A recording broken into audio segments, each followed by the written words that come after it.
எதெல்லாம் தமிழ்நாட்டில் தடுக்கலாம் தானே டெல்லி முயற்சி பண்ணிட்டு இருக்கு. அதுல ஒரு அல்ப சந்தோஷம். நாங்க ஆட்சிக்கு வந்தா தமிழ்நாட்டில் பஸ்ஸில் இலவசமா போறதை தடுப்போங்கிறாங்க. ஒன்று கொடுப்போன்னு சொல்றதுக்கு தான் மத்திய அரசு இருக்கணும்.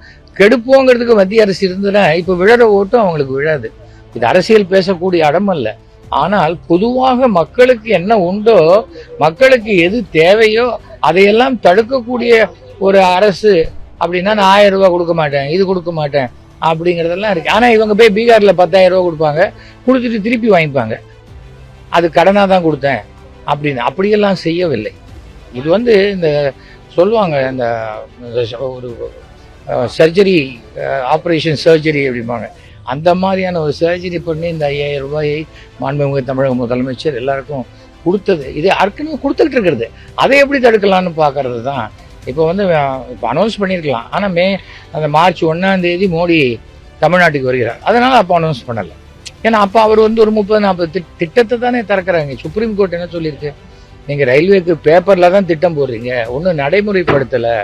உங்களுக்கு ஏப்ரல் 1ஆம் தேதி வரைக்கும் டைம் கொடுக்குறோம், இல்லைன்னா நாங்கள் ஒரு கமிட்டி போட்டு அதை ஆராயக்கூடிய சூழ்நிலை ஏற்படும். இது மிகப்பெரிய அவமானம் மத்திய அரசுக்கு. புரியலை அவங்க என்ன நினைக்கிறாங்க, பெரிய எண்ண மனோபாவத்திலேயே நான் சொன்னால் எல்லாரும் கேட்கணும்னு.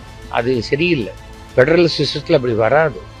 இங்கேருந்து எத்தனை வரி போகுதோ அந்த வரி இங்கே திரும்பி வரணும். அது வராமல் நான் உன் வரியெல்லாம் நான் எடுத்துப்பேன், நான் உனக்கு ஏதோ தானம் கொடுக்குற மாதிரி கொடுப்பேன்னு சொல்றது. அதை எதிர்த்து கலைஞர் மட்டும்தான் எதிர்த்தார். அதற்கு பிறகு அதை விட 100 மடங்கு சிறப்பாக நம்முடைய மாண்புமிகு தமிழ் முதலமைச்சர் எதிர்த்து கொண்டிருக்கிறார். அந்த எதிர்ப்புக்கு அனைத்து தமிழ்நாட்டு மக்களும் ஆதரவு என்பதை அவரும் உணர்வார். இந்த தேர்தல் முடிவுகளும் உணர்த்தி மீண்டும் தமிழக முதல்வராக ஸ்டாலின் அவர்களே அமருவார்.